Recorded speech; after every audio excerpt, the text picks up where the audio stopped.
জীবনে কিছু সম্পর্ক জন্মসূত্রে আসে, আর কিছু সম্পর্ক হৃদয়ের গহীন থেকে গড়ে ওঠে। বড় বোন এই শব্দটি ঠিক তেমনই এক আশ্রয়ের নাম, যাকে একবার হৃদয় ধারণ করলে সে কখনো হারায় না। আমার আদরের বড় বোন, সে শুধু আমার রক্তের সম্পর্ক নয়, সে আমার দ্বিতীয় মা, আমার বন্ধু, আমার গোপন কথা রাখার ডায়েরি। শৈশবে মা যখন কাজে ব্যস্ত থাকতেন, তখন এই বড় বোনই আমার হাত ধরে হাঁটতে শিখিয়েছে, খাওয়াতে বসিয়েছে, কখনো খাইয়ে দিয়েছে। আমি যখন অসুস্থ হয়ে বিছানায় শুয়ে থাকতাম, তার কপালে ভাঁজ পড়ে যেত, যেন আমি না সেই কষ্ট পাচ্ছে। ছোটবেলার সেই নিঃস্বার্থ স্নেহ, সেই নির্ভরতা আজও আমার জীবনের শ্রেষ্ঠ স্মৃতিগুলোর মধ্যে অন্যতম। আমার বড় বোন কখনো রেগে গেছে, কখনো শাসন করছে, কিন্তু সেটা সবসময় ছিল আমার মঙ্গলের জন্য।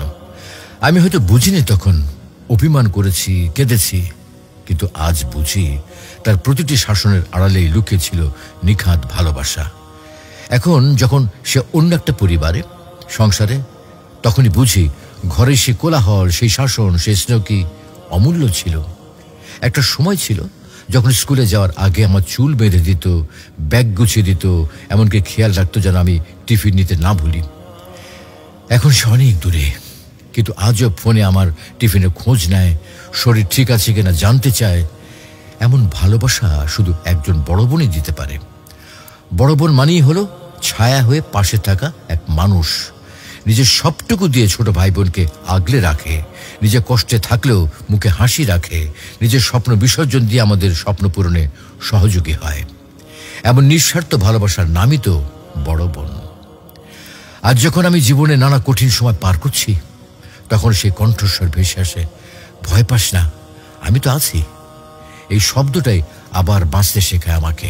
আমার আদরের বড় বোন, তুই জানো না, তুই না থাকলে আমি এতটা শক্ত হতে পারতাম না। তুমি আমার জীবনের আশীর্বাদ। দোয়া করি আল্লাহর কাছে, আল্লাহ যেন তোমাকে সুস্থ রাখেন, শান্তিতে রাখেন। তোমার মতো বোন পাওয়াটা আমার জীবনের শ্রেষ্ঠ উপহার।